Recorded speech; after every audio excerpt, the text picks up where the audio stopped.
proyekto. Pero kapag tiningnan mo naman, wala naman yung proyekto. Copy-paste pero wala naman yung proyekto. In short, ghost projects, no?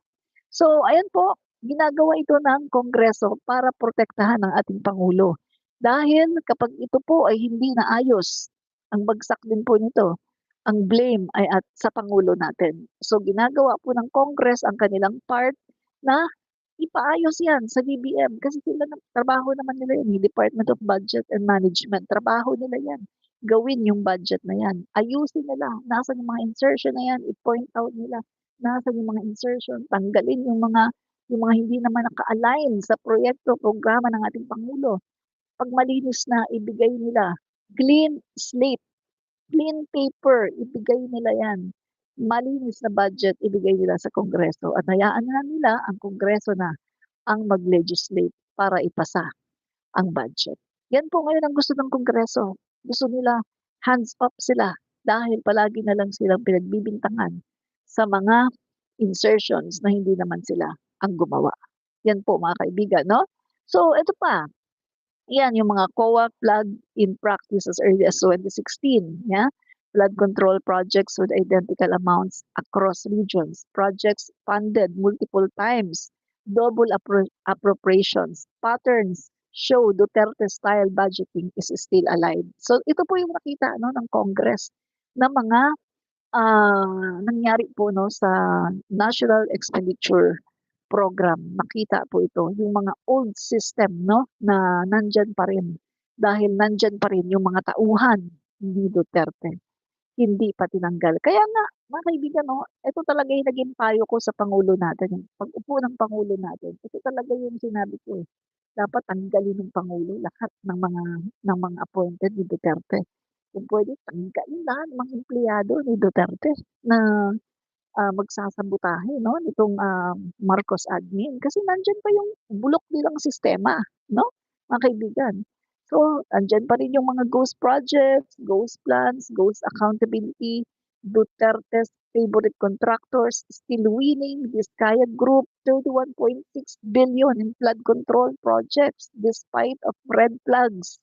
Nandyan pa rin yung Wawaw Builders, ghost project experts, no flood control master plan. Ito ha, walang master plan na flood control na binigay o tinurn over sa Marcos admin. Paano nangyari yan? The fact na sinabi ng DPWH, no? March 2022. Take note, March 2022.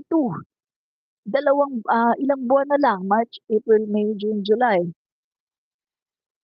4 na buwan bago bumaba si Duterte. Sinabi ng Marcos administration, ng Duterte administration under DPWH Secretary Mark Villar, sinabi nila na nakatapos ang Duterte administration ng 13,900 plus na mga flood control projects.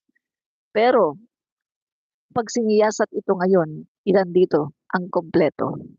Baka naman more than 50% ang hindi talaga nagawa. Kasi bakit pagpasok ng Pangulo natin noong 2022 ay bumabaha pa rin?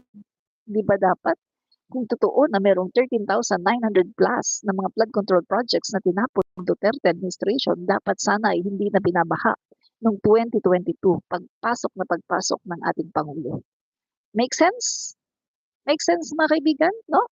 So, ito pa, billion peso insertion for PNP, DILG firearms, over 8 billion for firearms suddenly appeared, not part of DBM's NEP. No LGU or stakeholder consultations. Who inserted this? Sino ang nag-insert dito? And why is it allowed to stay? No?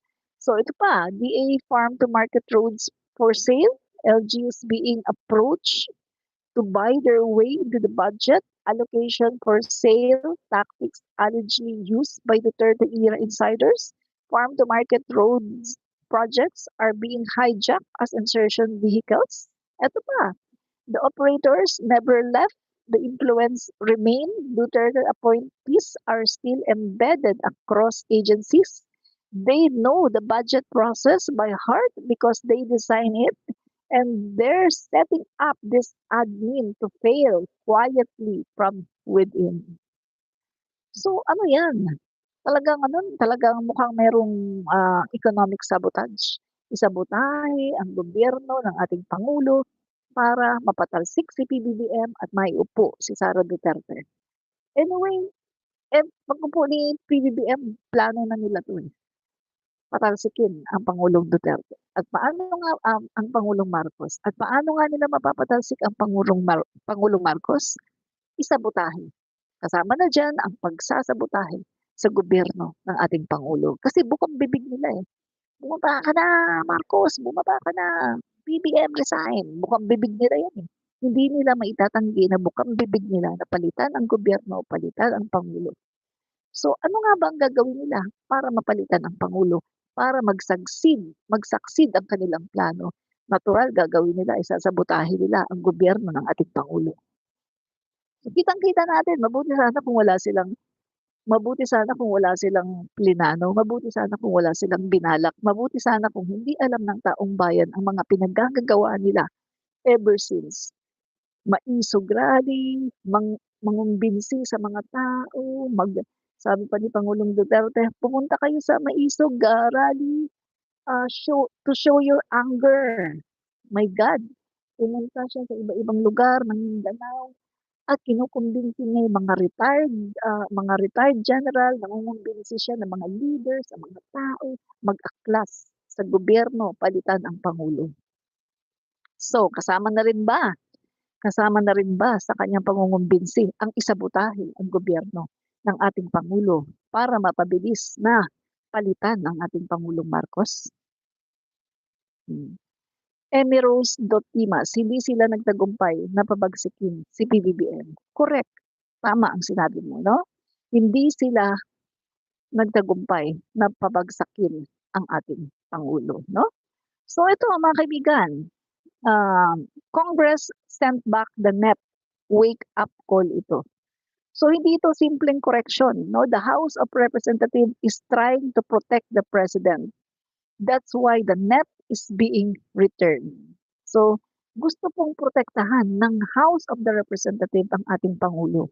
Dahil kapag ito po ay pinabayaan ng House of the Representatives na magpatuloy ang mga insertions na ito sa NEP, ang puputukan din nito ay ang Pangulo natin. Ang sisi nito ay sa Pangulo natin. Kaya dapat ayusin ng Department of Budget and Management etong NEP. At 'pag maayos na, 'pag nawala na yung mga unnecessary na mga insertion, sa kanila ibalik 'no, sa Congress para ang Congress ay mag-legislate at aprubahan ang budget. Hands off na po ang Kongreso dito sa budget. Ayaw na po ng Kongreso na ayusin itong budget na 'to. Ibalik sa Department of Budget, ayusin nila ang mga insertion, tanggalin nila yung mga dapat tanggalin, sa kanila ibalik sa Kongreso para ang Kongreso ang mag-legislate at mag-approve. Ayaw nang pakialaman ng Kongreso dahil sila palagi ang nasisisi, sila palagi ang bad guy na kung sa totoo lang ay maraming mga insertions nangyayari mga kaibigan mismo sa departamento. Mismo, may mga malalakas diyan na sila mismo ang nag-i-insert. So ito po, ang ginagawa po ngayon ng Congress ay protektahan ang Pangulo para sa, tiyak 'no, na galit ng taong bayan dahil sa mga ginagawa ng mga insertions na ito ng mga tao na gustong pabagsakin ang gobyerno ng ating Pangulo, 'no? So ito po ginagawa nila, economic sabotage, 'no. So ito pa, BBM must now double its scrutiny, plug the backdoors and name the operator. So kailangan itong, i-pinpoint 'no, ng BBM. Dapat na, ang BBM dito ay dapat na maging matapang 'no, sa pagpi-pinpoint. Sino-sino ba 'to? Sino-sino yung nag-insert diyan? Kaninong mga proyekto 'to? Dapat ay pangalanan kung sino ang nag-insert, kung kaninong proyekto 'yan 'no, para malinaw 'no. So, mga guys 'no, Duterte created the system, they're still in the system, and now they're corrupting the new budget. Kino-corrupt po ng Duterte ang bagong budget. This is not BBM's legacy. This is a setup.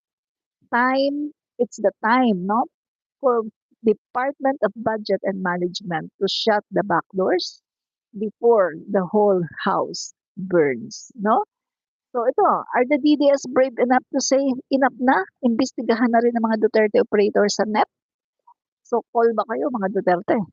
Mga DDS, call ba kayo? Imbestigahan ang mga operators, ang mga contractors, ang mga politiko involved sa panahon ni Duterte. Call ba kayo? Okay lang ba sa inyo imbestigahan ang DPWH Secretary Mark Villar? Okay ba sa inyo imbestigahan yung mga flood control projects ng Duterte administration? Call ba kayo? Wala ba kayong tinatago? Ah, call ba kayo? Mukhang hindi eh. Kasi kami, call kami. Wala kaming tinatago eh. Hindi kami katulad kay VP Sara Duterte. Ay, huwag na magkaroon ng trial kasi alam niya na may kasalanan siya. Hindi kami ganun. Open kami. Buksan lahat yan, lahat ng proyekto, 2022, 2025, down to 2016, kahit hanggang 2012 pa. Open kami dahil wala kaming tinatago, dahil alam namin 100% malinis ang aming PBBM, malinis ang aming Pangulong Bongbong Marcos Jr. Malinis. Kaya kami ay open. Call kami.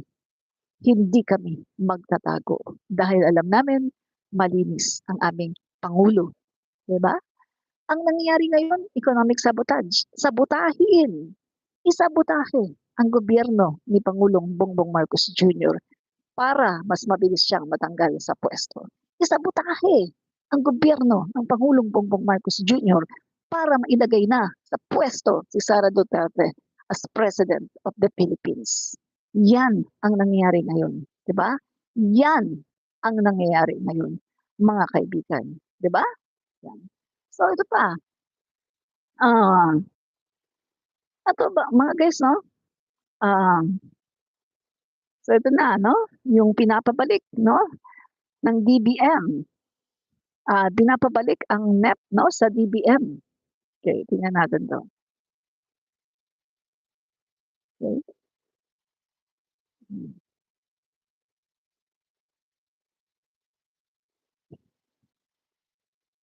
So, yan. Pinubuksan ko lang yung isang link. Yan. Okay, ito. 2026 NEP, pinababalik sa DBM. Okay. Pinababalik ng mga leader ng iba't ibang partido sa mababang kapulungan ng Kongreso ang 2026 National Expenditure Program, National Expenditure Program or NEP sa Department of Budget and Management matapos lumutang ang mga questionable alokasyon hindi lamang sa Department of Public Works and Highways kundi maging sa iba pang mga ahensya ng gobyerno. Sa isang press conference kahapon, sinabi ng National Unity Party Chairman at Antipolo City Representative Ronaldo Puno na nagpasya silang irekomenda ang pagbabalik ng NEP kasama ang mga leader mula sa Lakas CMD, Nationalista Party, Coalition at iba pang partido upang hindi sila maakusahang kasabwat na umano'y na sila hindi maakusahan sa di umano'y problemadong budget. Ayon kay Puno, 90% ng district budget ng DPWH ang mangled o sira ang pagkakahati. Grabe guys, saglit ah.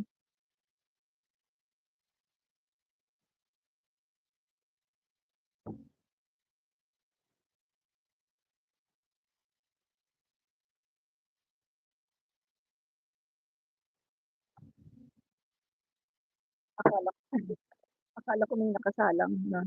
So yan ha, mga kaibigan, tuloy natin. No? So, yan mga kaibigan ha, biruin mo ha, ayon kay Puno, 90% ng district budget ng DPWH ang mangled o sira ang pagkakahati. Kung kaya't nangangamba silang madamay kung ipipilit ang NEP. Natuklasan din umano na wala sa 2025 General Appropriations Act or GAA at maging sa NEP 2026 ang 8 bilyong nakalaan dapat nakalaan dapat sa pagbili ng armas ng Philippine National Police at Department of the Interior and Local Government.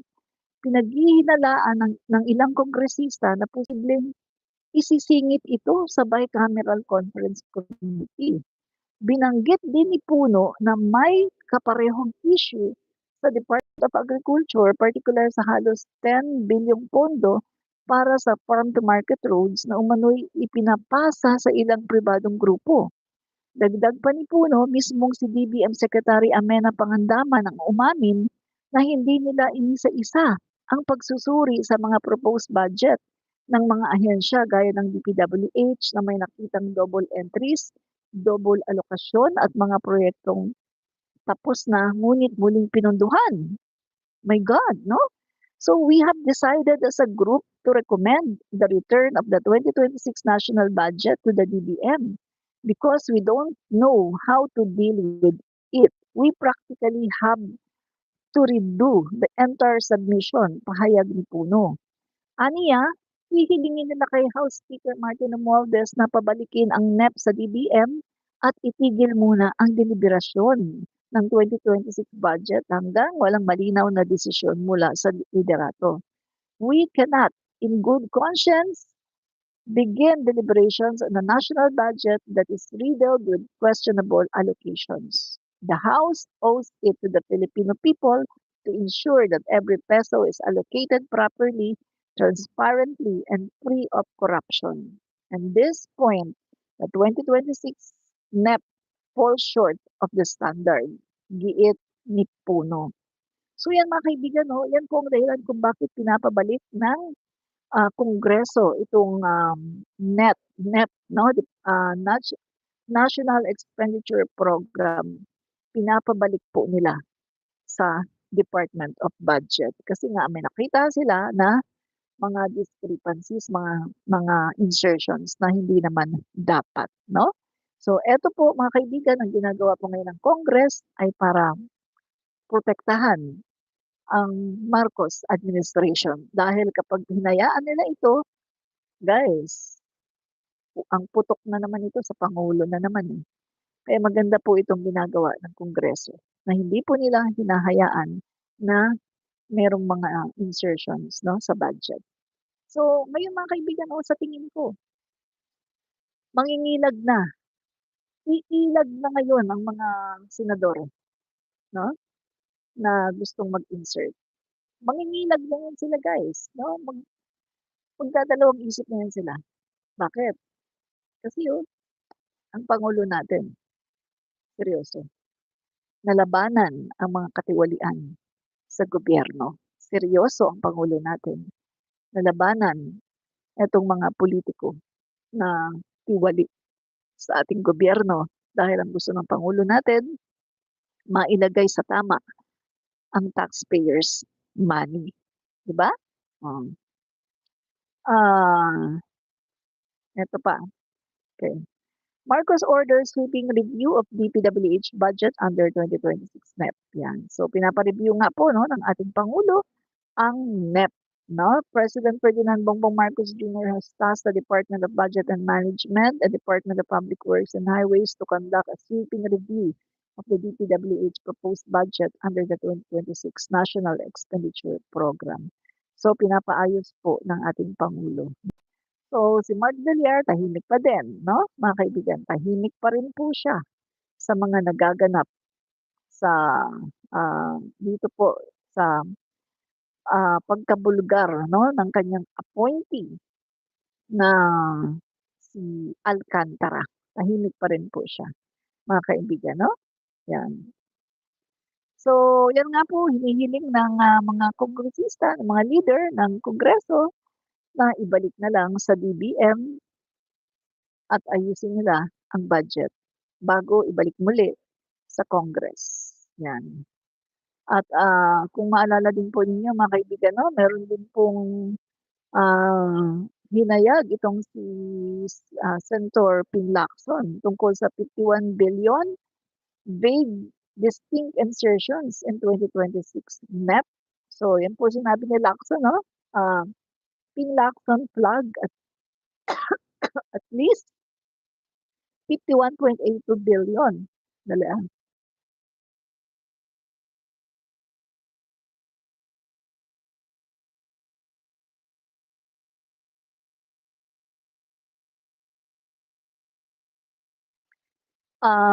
In a radio interview on Tuesday, Lacson said these questionable allocations are being targeted for realignment to programs that are consistent with the Philippine Medium-Term Development Plan. The flag items are for flood management program for Metro Manila regions.